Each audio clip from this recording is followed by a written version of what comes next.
Welcome to the Franchise Woman podcast, where passion and purpose collide, profits are made, and relationships forged. I'm Rebecca Monet, CEO and Chief Scientist at Zoracle Profiles, along with my co host, community advocate, speaker, author, and entrepreneur, Tracy Kawa. Our special guest today is Chrissy VanderWyde. Chrissy is the VP of Franchise Relations. In 2022, PuroClean was honored by Franchise Business Review in its Culture 100 list for Best Franchise Culture. In addition to making the top franchise for franchisee satisfaction list for the fifth consecutive year, PureClean has also been honored by Military Times in its Best for Vets list, ranked in the top 50 of the top franchises for diversity, ranking by Entrepreneur, and received other notable awards from Franchise Times, Inc. magazine, South Florida Business Journal, and many, many more. So as you can tell, PureClean is all about culture and franchisee and employee satisfaction. So when I heard that PureClean launched a company-wide employee appreciation initiative, I had to get Chrissy on the show. So Chrissy, thank you for joining us today. We really appreciate you carving out time for us. Oh, it's my pleasure, and thank you so much for having me. Chrissy, there's so much to talk about today. This is really exciting having you here. So, this whole concept of culture is fascinating. So, congratulations to you and the team for Thank you. making that, very impressive list. So, I understand from your work background that you've stepped in and out of the company for various reasons at various points, but clearly there is definitely something about that culture that keeps pulling you back. Can you Yes, tell us a little bit about your story and the culture? absolutely. So, yes, I have left two times, and each time knew shortly after I left I wanted to come back.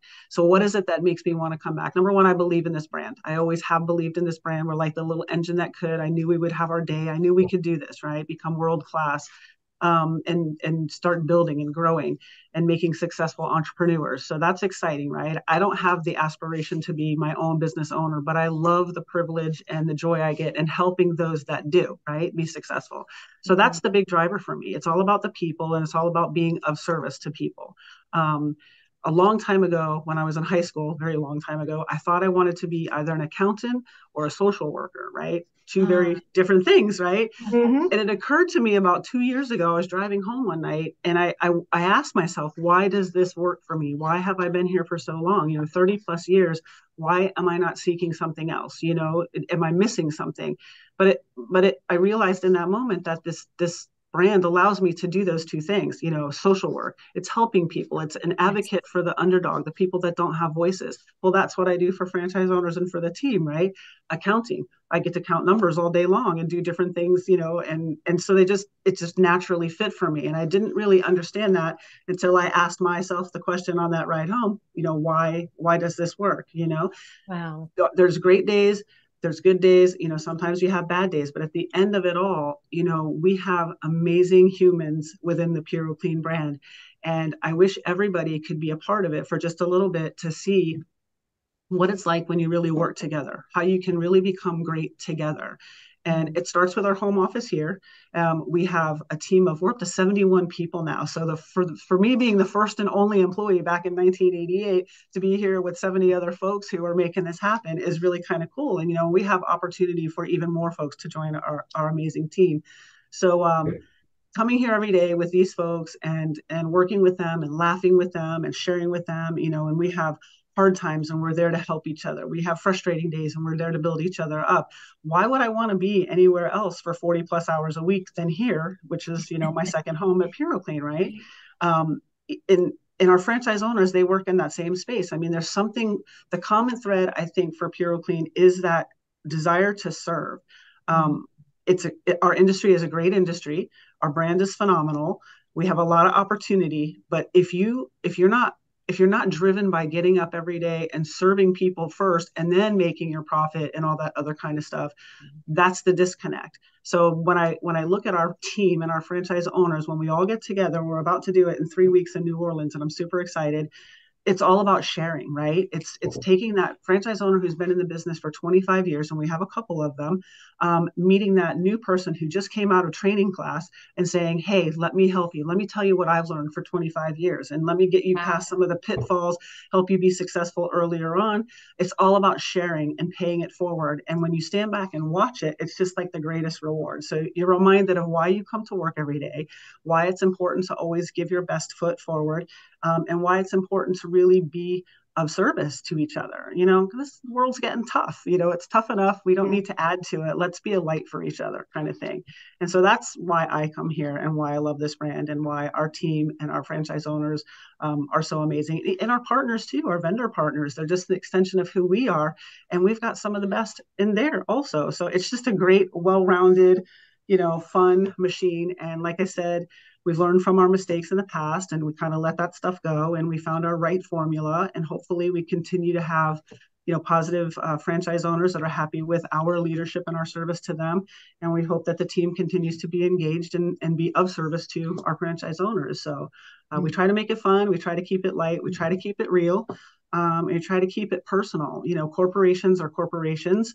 Sometimes they lose touch with the people element, and we never want to lose touch with that, because when we take all of this away, we're just humans, working together, trying to navigate our way through a tough world right now. And, why not make it better for each other? It's so much easier than making it harder for each other, So I know it's very pie in the sky, but that's how I roll.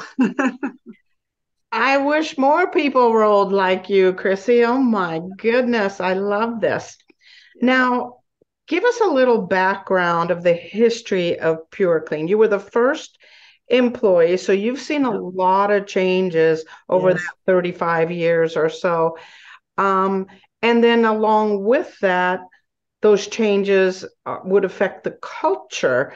But talk about those changes and when it fit for you and when things might have been a little bit awkward for you. Just tell us a little bit about that process. Sure, absolutely. So in 1986, the Puro brands were, came to life with a gentleman by the name of Dick Spawn and his wife Becky, and then they had a partner named Rory O'Dwyer join them a couple years later, and then I joined in 1988. So it was the five of us, and the Becky, she was more of like the accounting and the admin side of things, and so I come from the restaurant space. I absolutely adore restaurants. I think every person should work in a restaurant once in their life because it teaches you timing, teamwork, sense of urgency, how to deal with the general public when they're hungry. That's not always easy. How to handle money. It's a really great first job for somebody is working in a restaurant, and the teamwork part of it is what I really like, and really having to help each other, especially during that rush and those peak hours.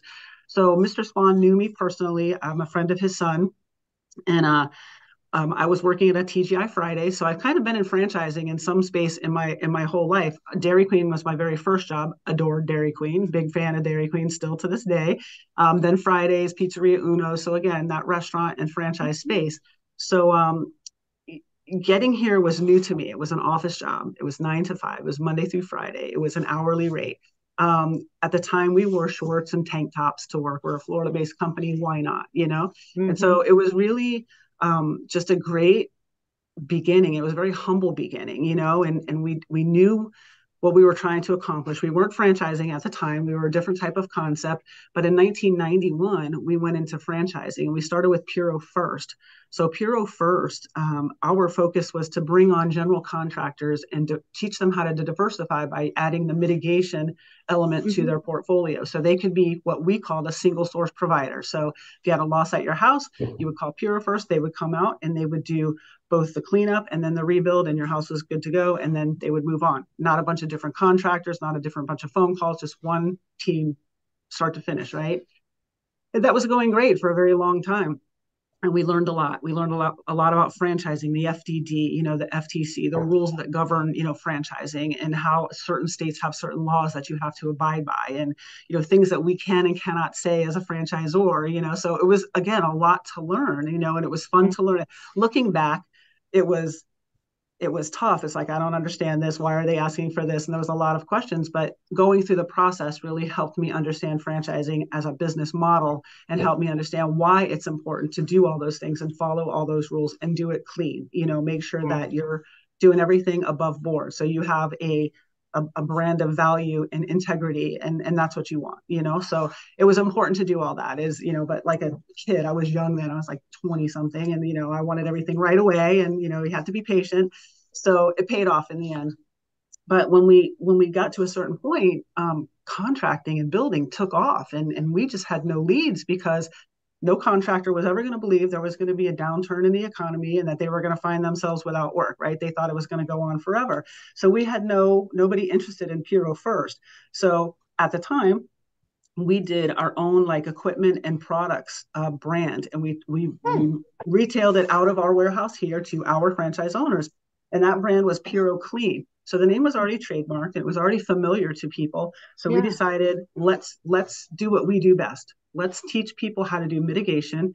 Let's not worry about the general contractors anymore. Mitigation, we are so good at teaching that. We can bring anybody who's interested in this space and interested in becoming a franchise owner and teach them how to be a successful owner operator, right, in the restoration industry. So there's the birth of PuroClean, the franchise opportunity.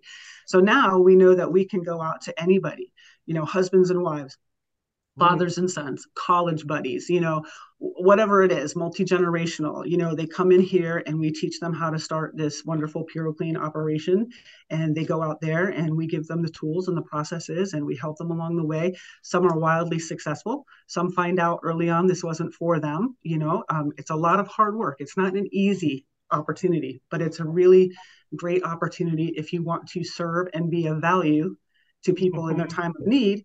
And then the money comes along with that. You know what I mean? So I'm going to grab a sip of water real quick, because as inevitably happens to me when I'm talking, is I'll start choking for no good reason. No, we can't have you doing that. But that's kind of the evolution of the Puro brands in a nutshell. So here we are today. And like I had said earlier, when we were talking before the interview, we were bought out in 2015 by a gentleman named Mark Davis and Frank Torrey.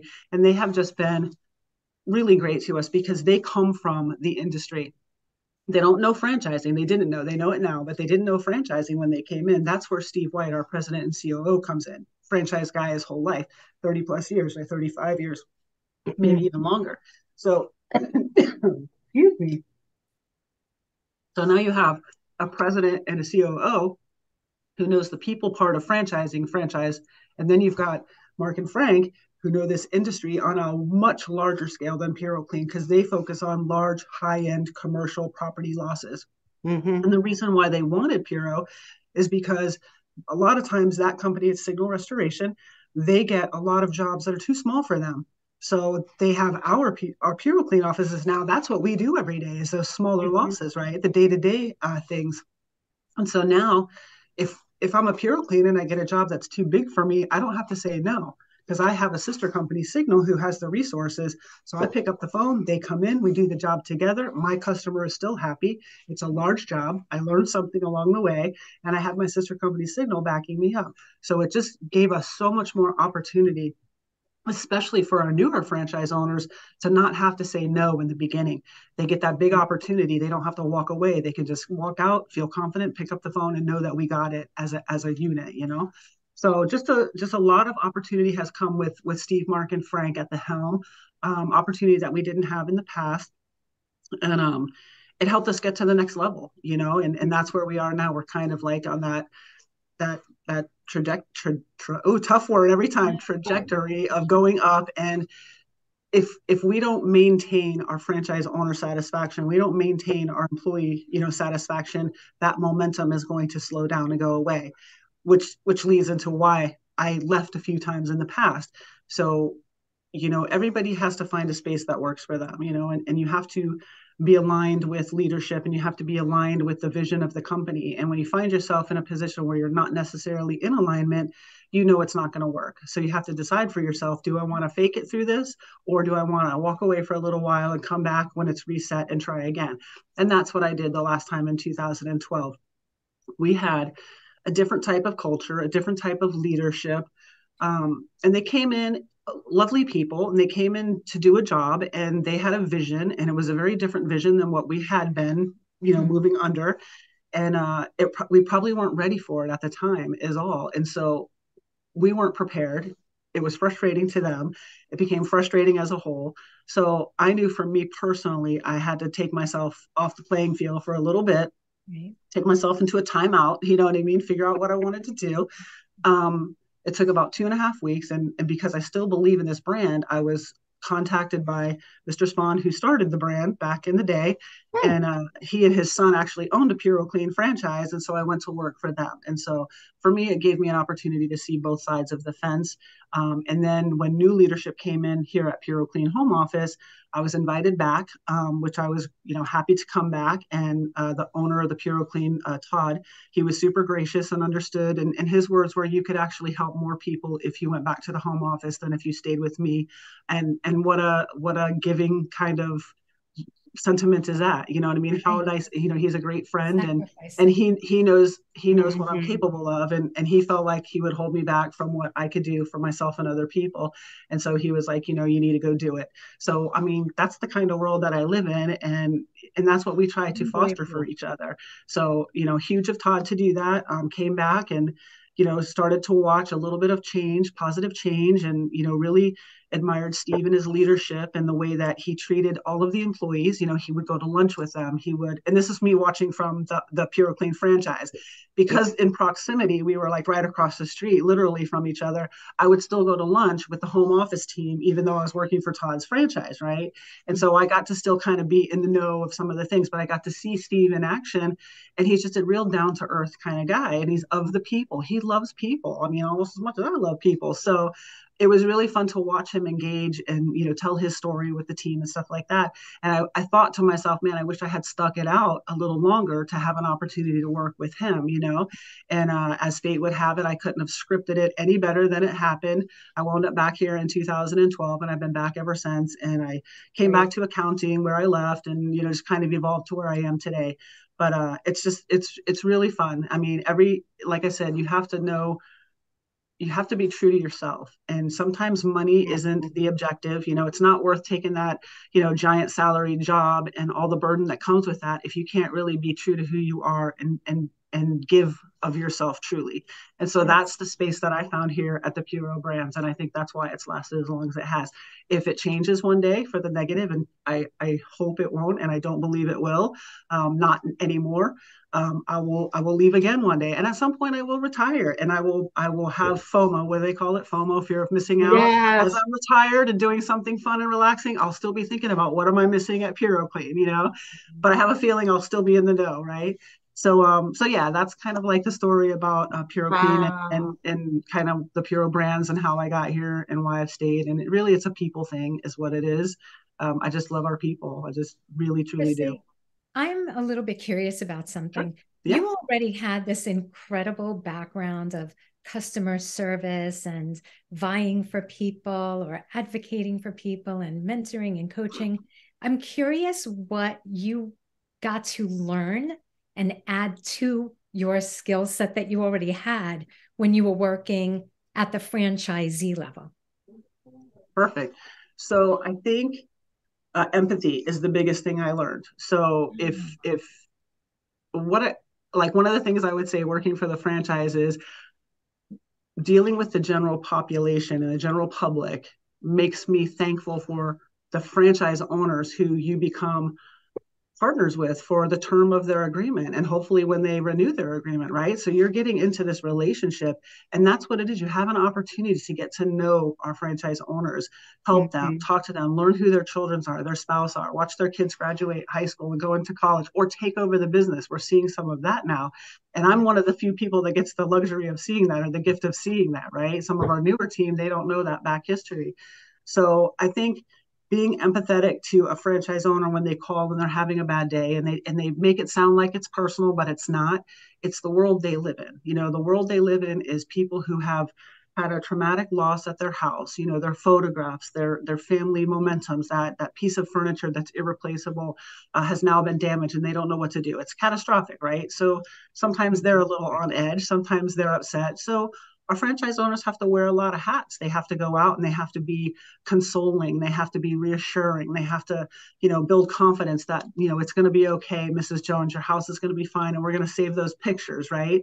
And just give some relief to that homeowner. And being that on top of having the technical mindset to know what equipment needs to be done and what actions need to be taken, and then how to estimate it. There's a lot of layers to being a PuroClean franchise owner. So I think that's what I learned the most is when you do get that frustrated call, or when you do get that desperate plea or whatever it is, make it a priority, because they need you. They wouldn't be asking for help if they didn't need it in that moment. And our business is reactionary. A flood happens, we got to go. We don't get to say, okay, I'll see you in 2 weeks, Mrs. Jones. That's not going to fly, right? We got to go. So you don't ever want to be the stopgap. You don't ever want to be the reason why there's a bottleneck. You want to keep that franchise owner moving so they can do what they have to do. And they're juggling a lot of jobs at one time. Losses happen all over the place. They could have 2, they could have 10 on the books, whatever it is. So it's really just understanding, patience. And it's funny because Todd, the owner, would always say communication is key. And he's right. It really, truly is. So I tend to over communicate. I don't know if you guys got that, out of today so far. Great. But I try to tell people, new employees, the backstory, what we did well, how we got to where we are today, why we do it the way we do it today. But hey, I'm open to hear what you have to say if we can improve this, if you think that could be better. I want to hear your perspective. And I think that's another lesson that I've learned is, mentors come in all different shapes and sizes in different places. And sometimes you always think a mentor is somebody older than you, right? But sometimes it's the younger generation, so listening to them and their perspectives, and not just, pigeonholing them and, oh, it's a millennial, they want to, yes, there's some common demands or whatever, or ideas or notions that they have, but not everybody is the same. And just because that's the way they feel doesn't mean they're wrong. It's just their perspective. Understand that perspective and try to find the common ground. So I feel like just being a little more patient, a little more understanding, trying to make more of a priority out of somebody's need at that moment is what I learned the most working for the franchise, that I could bring back here and be a little bit better at what I do here. But advocating for someone whose voice is kind of softer than yours is always important, no matter what the situation is. I have franchise owners call me and they listen, I have to say this, but I don't want anybody to know it came from me. So I'm like, okay, lay it on me, right? And so I'll go to our team, I'll say, listen, I had a franchise owner call, and no one ever knows who it is, but I get the answer and I go back and everything is good. And you never want to break that trust, And that's kind of what I've built for myself here is I do have the trust of a lot of our franchise owners and a lot of the team. And I try really hard to not ever betray that. And that's important too. They need to know they have a safe space. Everybody needs a safe person that they can go to. So, but those are some of the things that I would take away. But I would say empathy is probably the biggest one after seeing what a franchise owner deals with every day. And not just a franchise, a business owner in general, knowing that all of the responsibility is on them, to pay the employees, to take care of that customer, to make sure that there's equipment that is needed, to make sure we have product, to make sure that the collections are done, whatever, it all falls on them. And that's why I'm a better supporter than I am an owner, because I don't know that I could take on all of that. I could take on a lot, but yeah, and it is a completely different role to be at the franchisee level versus the franchisor level. So I can definitely see everything that you learned by being at that. And again, fate, God found a place for you, so you could bring additional empathy, compassion, logic, whatever it is that you learned, you were able to bring it back. I had a similar situation as yours where I was working for a large company and there was a buyout and separating, and the whole culture changed, and I was a perfect fit for the earlier culture, and I loved it and I felt appreciated and heard, and all of a sudden when it changed, it was like not for me, and I left. So things do change depending on leadership. So do you believe, obviously leadership affects the culture, but I rarely see in my business a franchisor that deliberately and consciously says, this is what our culture is going to be, at least our baby franchisors. I see it more as an evolution. Do you see it the same way? 100%. So it took us probably about a couple of years to come up with words to kind of explain what it is that was happening already. Like, what is it that we see here? Because it's really kind of cool. It seems special. It seems like it doesn't happen every day. So, what really are we doing? We're doing a lot, right? So we kind of broke it down into 3 pillars, and we have this on our wall. And, our president, Steve, starts every meeting with this culture slide. We talk about it at convention and stuff, but we've got 3 pillars. So we have servant leadership. So that's leading boldly, but with the heart of a servant, right? So we have to, sometimes we got to make the tough decisions on behalf of the franchise brand, right? And so that's a leadership role. And that's, even though they don't like it, it's also serving them, because we're going to make this tough decision for the brand. And we're asking you all to follow us and adopt this with us, because it's going to make us better. And people might not like that. But, sometimes you have to make those tough decisions. And so that's that servant leadership. Listen, you got to help us with this. We want to lead you. We want to serve you. You got to trust us on this. And so that's where our next one, which is extreme ownership, comes in. Extreme ownership is our word is our bond. If we tell you we're going to do something, we're going to do it. So we like to kind of keep tabs on the things that we talk about as a group. Some of the ideas that our franchise owners come to us with, and commitments that we make to bring to certain topics to convention.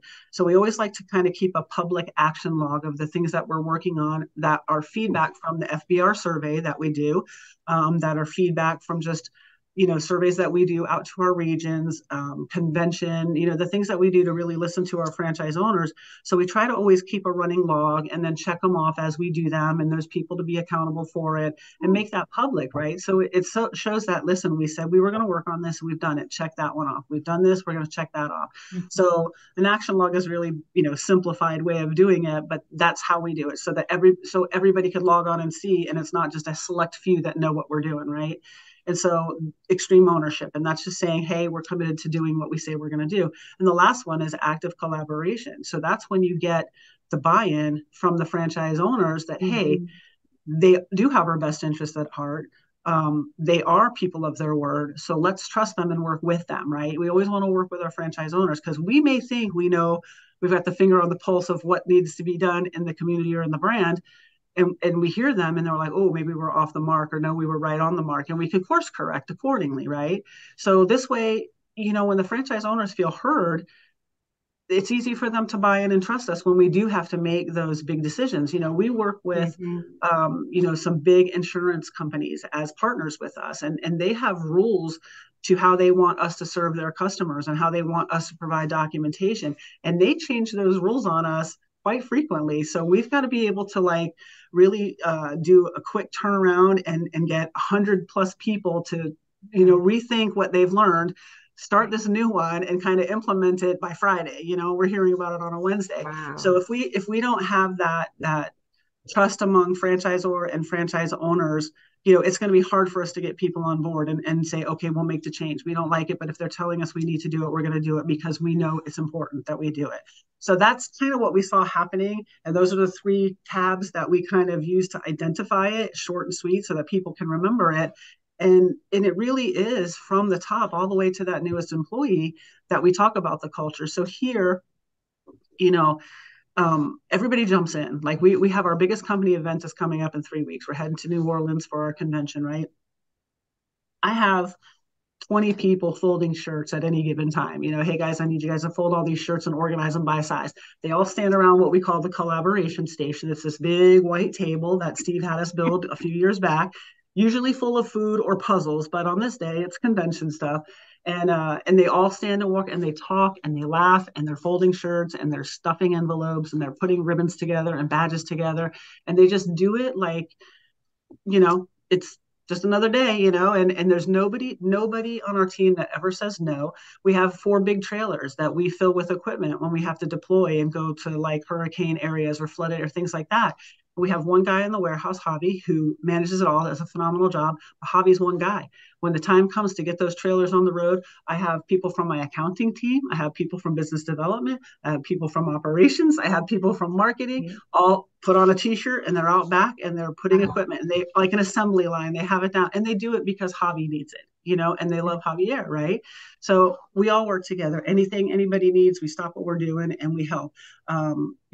It's again, it's so much easier to be helpful than it is to just not be. And then what we see early on is if we bring somebody on and somehow we miss the mark and we get them involved in a situation and they're not that person, they don't jump up, it will work itself out to where they won't stay, because it's clear, again, we don't align with what you need and you don't align with what we need. And usually it's a parting of the ways, and it's all good. We also have parting of the ways for different stories. People are always welcome back. We just had 2 great employees who left us a couple of years ago come back this month, in one in the same role she left in and another one in a new role to him. But we loved them as coworkers and teammates, so we wanted to bring them back somehow. So Felicia was an easy fix. Mo, we had to find a new spot for him, but he's got his new spot. He's learning a new skill. So we always try to, when people leave, be supportive of that. We don't hold, there's no, like animosity or anything like that. It's like, God bless, go do your thing. We hope this is the best move for you. But remember, we're here if you need us, and sometimes they do. And I'm preaching to the choir of myself. I've come and gone too. And if you leave on the right terms and you don't burn bridges and stuff, and that's an important lesson for anybody, right? What you think isn't working today, 2 years from now, might actually be a perfect fit for you. So don't burn a bridge, because you might find out you want to go back, or they need you back or something like that. So, but so that's our culture. And it wasn't anything we set out to do. It was just evolution almost. It was something that started building on its own, and so we try to put words to it, and those are the words we came up with, and I think they serve it well. They describe us very well, so wonderful. We're lucky that way. We're very protective of it too. We don't, we get a little squirrely when people start to mess with us, like, no, don't come in here with that. So building on this culture, are you able to talk about your newest initiative, the Employer Appreciation Initiative? Absolutely. So it's actually a marketing initiative. So our marketing team is amazing, right? And we have Alex Parisi, who's our VP of marketing. Alex wanted to create a series of playbooks, okay? Playbooks that each franchise location could use.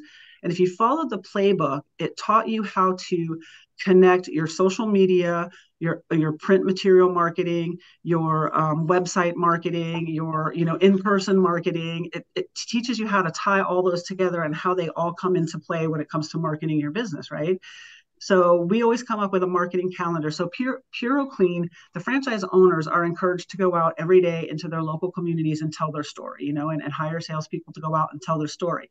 But those salespeople need marketing materials and marketing information. So we've got a dedicated salesperson. Her name is Sherry. She's going out doing a bunch of training now for franchise owners. So she's the sales part.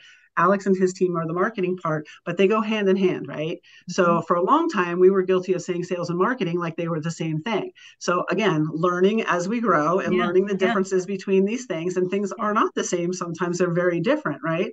So we do a marketing calendar, and each day has some little fun national holiday or whatever it is. And so that was made to help those salespeople go out every day with some fun way of getting our word out there, or just having FaceTime with those potential customers, right? A little, maybe it's candy cane day and they walk around and give out candy canes, whatever it might be.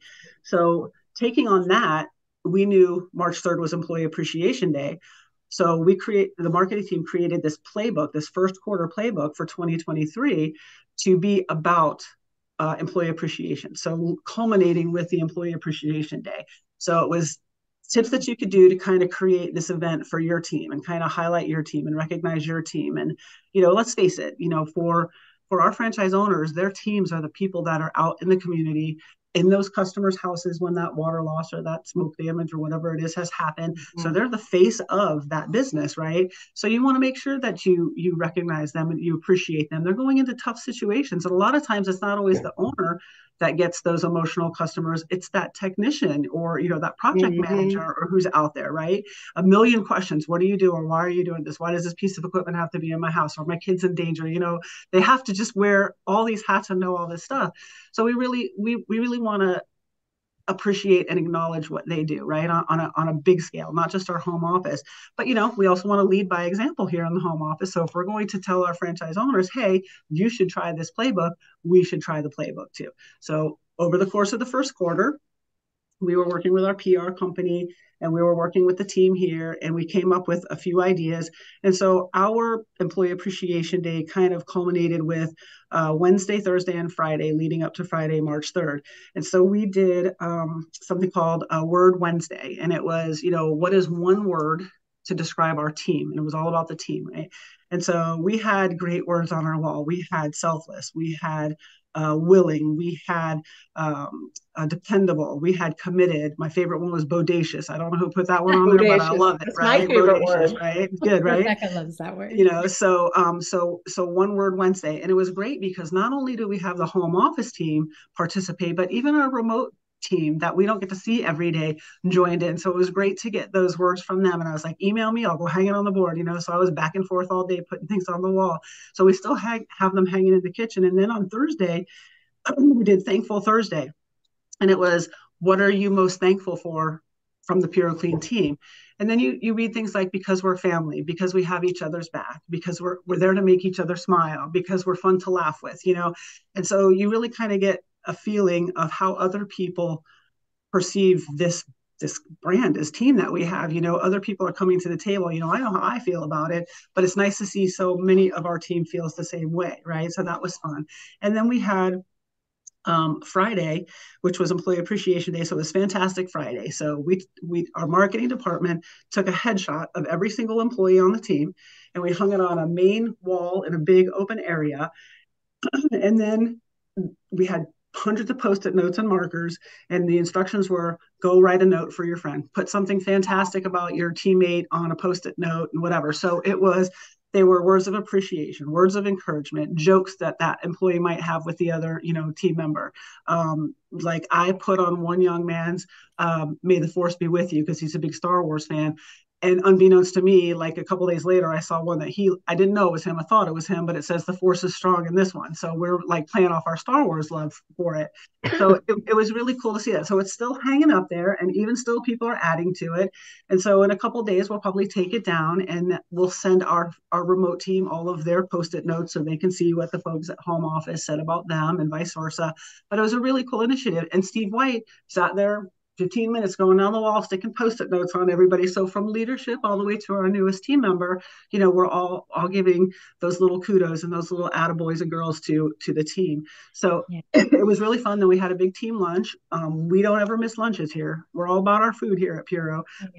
Puro 25 is a real thing, 25 pounds once you start. And we had dessert, and but it was great, and we still have it hanging there, and we still have the other ones in the break room, and it was just a fun day. It was a fun 3 days, and it was really nice to see the participation. And we'll use that for our social media, and so again, we're trying to lead by example and show. So this interview today is a result of that. So here, franchise owners, when you follow the playbook, these are some of the opportunities that might come your way. So to get an opportunity like this to talk about PuroClean as a whole, I mean, how amazing is that? So if I'm a local franchise owner and I get the same kind of opportunity, and I can tell my community, I'm here to serve you, and this is what I'm all about.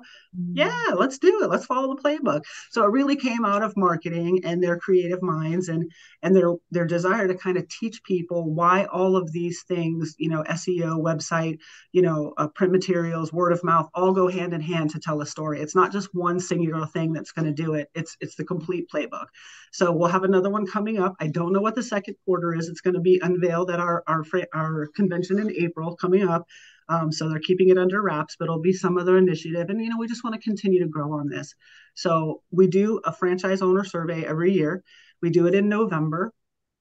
And we really encourage our franchise owners to participate. A lot of them do, and a lot of them will put their name on it. Some choose to be anonymous. Obviously, we would love to have the names, not because we want to call anybody out, but because if you do have something negative to say, I want to pick up the phone and I want to understand what drove you to put that in writing. How can we fix it? What can we do? If we don't know who said it, there's nothing we can do about it. You know what I mean? We could try, but since we don't know the core or the root cause, it's hard to get really to the best solution. So we do that every year, and we take those results into our Network Leadership Council, which is our franchise advisory council. Every franchise brand has some sort of board like that. And then we talk about it. Listen, this is where you scored us the lowest. Let's break it down and talk about these things and see if we can understand what the franchise owner community is really saying. Because a lot of those surveys are generic questions that apply to all different brands and all different industries. And that's how we benchmark against different franchise brands, right?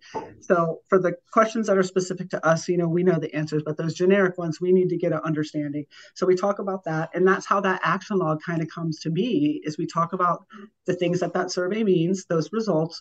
What are you looking for? Okay, let's put it on the log. Let's set a timeline to it, put somebody in charge of it, and then let's check it off when it's done. And then we move on to the next thing. So we're always growing and always evolving and always listening, and we want to hear what the franchise owners have to say, good, bad, or otherwise. I tell them all the time, be engaged. I mean, my biggest piece of advice for anybody getting into a franchise is to be engaged into the franchise brand that you're buying into, the resources, the people, the strategic partners, whoever, never isolate yourself, because once you become isolated, in life, right, in general, once you isolate yourself, it's hard to get you back into that mindset of, yeah, I can do this, so be engaged. And so this is just little ways that we try to keep our team engaged. We do a lot of fun things here. We had a St. Patrick's Day, bring something green to eat. John Wick, they're going to go see John Wick Chapter 4 on Friday night. The team is getting together. We genuinely like each other here. We like to spend time outside of work together. We like to, when we go to convention, it's not like we all go off and do our own thing in our free time. We're still clumped together, going off and doing something as a group. So it's a gift. I don't know any other way to say it. I don't know if all companies are lucky like we are, but we sure do have a kind of, like attracts like, right? And some things are contagious, and that's kind of what I think we have going on here. So like, we just hired a new member to the ops team, and he's a referral from somebody who left our marketing team like 6 or 7 months ago to start our own business. So we've got current and former employees recruiting for, PuroClean team and PuroClean franchise owners. So we're doing something good, right? We're doing something right. Because why would you? I like, my son recommended one of his high school buddies who's working with us now, sitting like 5 feet from me. Why would people who know us and care about us, recommend somebody if they didn't believe what we have is real? And, I wouldn't put my family or friends in a position to come here if I thought, and if I have a friend who needs a job and I know they're not a good fit, I'm not going to encourage them to come here. I wouldn't do that either. It's not fair to either side. So we're very, very protective of it, and we're very appreciative of it. And we know that it's not always the case. So we're going to build on this and try to keep the momentum going and continue to do little things for the employees. We have great benefits here. We really do. And benefits are benefits. I'm sure all companies offer good ones, but we try to really be flexible. We try to really have a good time, and we try to just be here for each other and recognize when someone's having a bad day and just be that light and lift them up. Our remote team, I'm sure working remote, you kind of have that natural disconnect and you feel like you're missing out on some things, but we try to include them in everything that we can do. They're amazing. I wish they could be here all the time, just because I enjoy them as humans and would love to see them more often. But we're just on a good momentum right now. And I think it starts at the home office, starts at leadership, then the home office, spiders out into the franchise brand. Like I said, our vendor partners are extensions of us. So it's just, we all have that really similar mentality, and that's what's working for us. But again, you gotta know what you align with. You gotta find it. Gotta be true to yourself, because you're no good to anybody if you're not true to yourself, right? Right. So that's kind of what we got going on here at PuroClean. So, I love it. Love to have you guys come. It's interesting. We're coming at the top of the hour, so I want to make sure we wrap up. But this initiative, this employee initiative, what's thrilling to me about it, not only does it foster this culture that you've got a clear definition of now, but I want to go to work for PuroClean. I want to go because I've watched you and how excited you are. And then if we do this employee appreciation, and then the marketing team is getting those things out, we're in a world where finding employees is hard, right? Yes. Finding employees is hard. So by putting out there, this is who we are, and we appreciate those that work with us, I think you're going to attract folks that say, I want to work for PuroClean, whether it's at the corporate office or at the franchisee level. They're going to get a feel of, that's where I belong. I feel like I belong here, I'm significant here, I'm heard here, I'm appreciated here. And this is a big issue right now in the world of attracting good talent and keeping good talent. So I'm going to be interested to hear the secondary benefits that are going to come from this great idea that your marketing team has. So before we close, I want to make sure that people know how to get hold of you, Chrissy, and also how to learn more about the PuroClean franchise opportunity.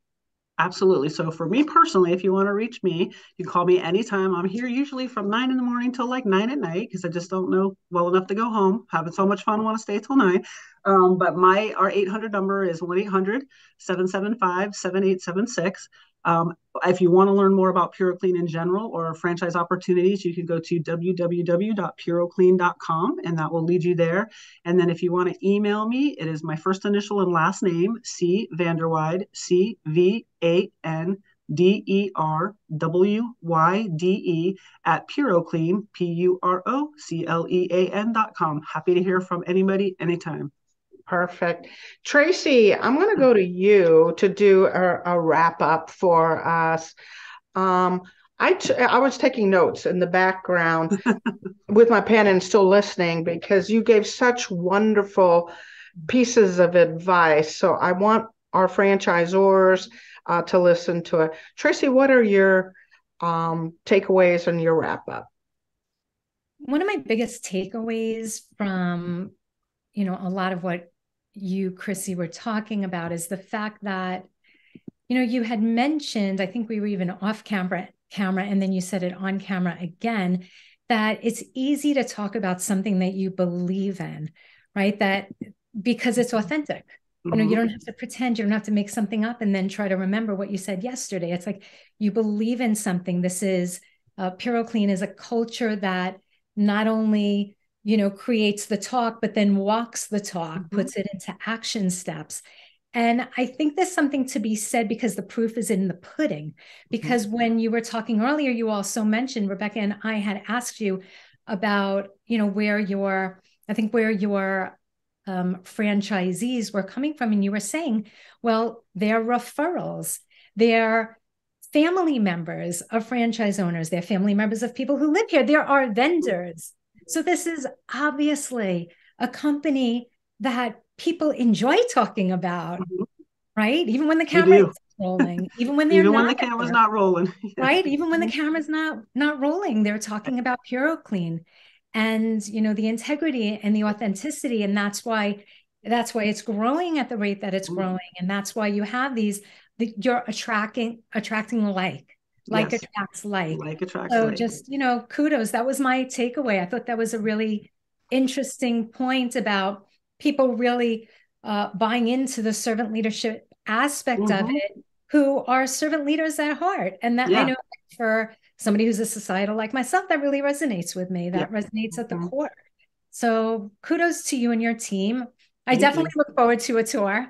And seriously, anytime except April 11th through the 15th, because we'll all be in New Orleans. So as soon as I come back, you're welcome to come over anytime. Rebecca, if you're ever this way, please come visit us too. We'd love to tour you. Yes, I would love to come back. I actually did a tour probably about 12 years ago.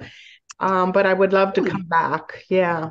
Yes, a lot has changed in 12 years. So were the walls bright yellow when you came here before? I can't remember that. I don't know what we were thinking. We went way yellow one year. And I got to tell you, I love the yellow more than I like the gray. But hey, it was a little much for some people, the bright yellow. Yeah. Woo! But it's a lot has changed since then. And, it's been a pleasure. And I thank you both for asking me to do this with you today. I could talk about PuroClean for, hours longer, but I know we have jobs to get back to. Imagine appreciate your time. And I'm here if you have any follow-up questions or anything that you want to, any ideas or things you want to talk about. I'm happy to share what I think I know. Thank you. You have been very generous, Chrissy. Thank you. And to those that are listening in to the Franchise Woman podcast, where passion and purpose collide, profits are made, and relationships are forged. We'll see you next week on another episode.